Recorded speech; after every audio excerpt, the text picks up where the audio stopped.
योगी राज में खत्म होगा गुंडा राज।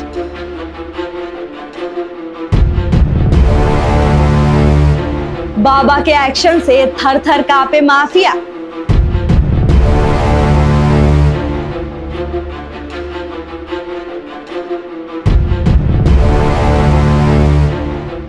जो माफिया सारे कानून तोड़कर गुंडा राज फैलाते थे, आज वही अपराधी कानून का दरवाजा खटखटा रहे हैं।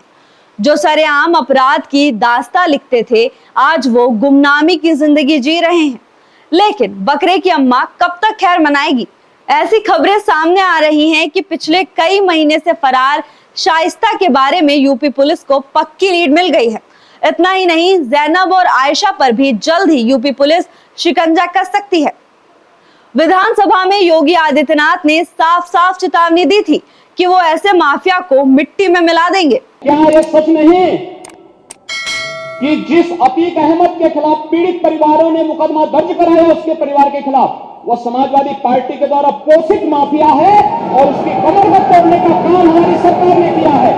और फिर मैं कहता हूं, इसे हाउस सरकारों इस माफिया को मिट्टी में मिला देंगे। प्रयागराज के हटवा इलाके में पुलिस ने कोने कोने पर नजर बनाई हुई है और इस सावधानी का कारण है यहाँ रह रहे माफिया अतीक और शाइस्ता के बेटे। पुलिस को शक है कि शाइस्ता अपने बेटों से मिलने आ सकती हैं। शाइस्ता अगर पुलिस की गिरफ्त में आ जाती है तो माफिया अतीक अहमद और उसके गैंग के कई राज खुल जाएंगे। बाबा के एक्शन का असर यूपी में होता दिखाई दे रहा है। इस एक्शन का ही रिजल्ट है कि माफिया और दंगाई अब या तो कब्र में दिखाई देते हैं या सलाखों के पीछे। लेकिन सलाखों के पीछे भी माफिया डरे हुए हैं। जिनके आगे कोई बोल भी नहीं सकता था, आज उनकी भी बोलती बंद है। मुख्तार अंसारी के भी काले साम्राज्य का खात्मा किया जा रहा है। अंसारी को 4 अलग अलग मामलों में 10 साल की सजा हुई है।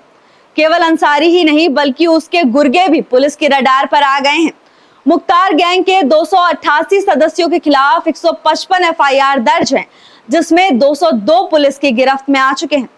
योगी राज में बहन बेटियां सुरक्षित महसूस करती हैं। सीएम ने साफ कह दिया है कि अगर बहन बेटियों की सुरक्षा में सेंध लगाने की कोशिश की तो अगले चौराहे पर यमराज के दर्शन हो जाएंगे। विकास के कार्यक्रमों को रोकना चाहते हैं, वे स्वतः ही बेनकाब होते हुए दिखाई देंगे। और उन लोगों को बेनकाब करने के लिए आज सरकार पूरी मजबूती के साथ कार्य कर रही है।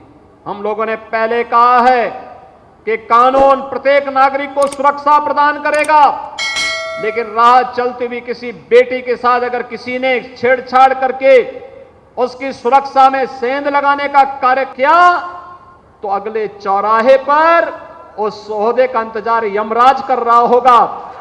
उसको फिर यमराज के यहां भेजने से कोई रोक नहीं पाएगा। बाबा के एक्शन से दंगाइयों में डर फैल गया है।